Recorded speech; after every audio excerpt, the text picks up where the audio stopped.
Chapter 4, A Truly Beautiful Mind. He also felt a special interest in a fellow student. A student who studies with us in the same standard, Mileva Maric, whom he found to be a clever creature. She was smart enough, mentally, not appearance. We are not talking about looks. This young Serb, a native of Serbia, had come to Switzerland because the university in Zurich was one of the few in Europe where women could get degrees. So a social issue is talked about. Women were not allowed to study in any and every university they wished to. Only few gave this right to them. Einstein saw in her an ally against the Philistines, ally and an associate, a supporter against the Philistines who are opposite of liberal. We can read the meaning here, a word used disapprovingly to talk about people who do not like art, literature or music. And we know that art, literature, music, all these are mediums of expression.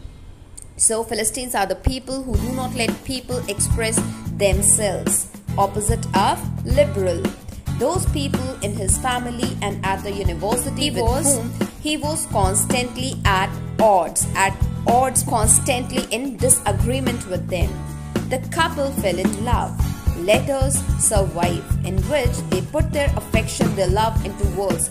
Mixing science with tenderness, they expressed science in soft terms.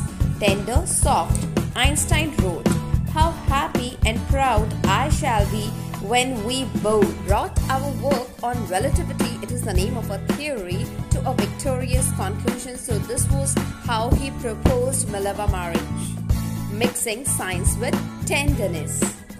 In 1900, at the age of 21, Albert Einstein was a university graduate and unemployed. He was out of work. He worked as a teaching assistant, the one who assists, who helps, a helper, gave private lessons, means tuitions, and finally secured a job in 1902 after 2 years of his graduation as a technical expert in the patent office in Bern. What do you mean by patent? Patent, copyright, right? Bern is the capital of Switzerland.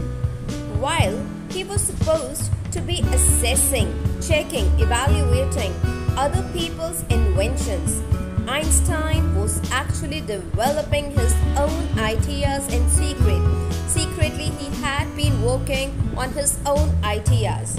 His extraordinarily powerful brain was simply at work.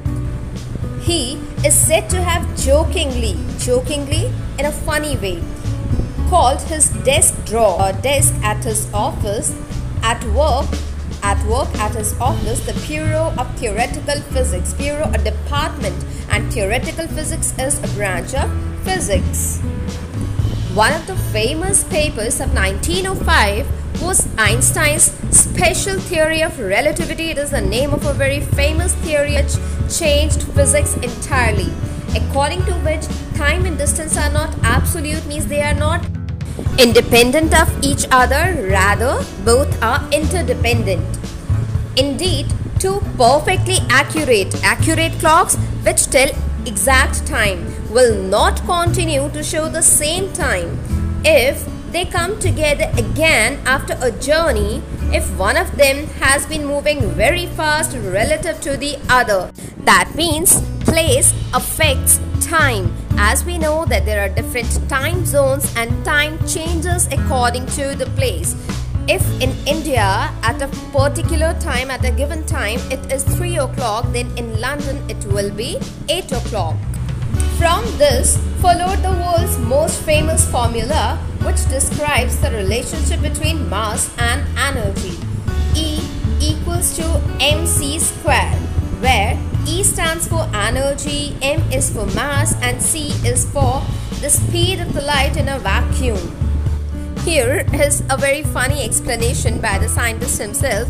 When you sit with a nice girl for 2 hours, it seems like 2 minutes. When you sit on a hot stove for 2 minutes, it seems like 2 hours. That's relativity. So time and place are not independent, rather these two entities are interdependent. Thank you. See you in the next module.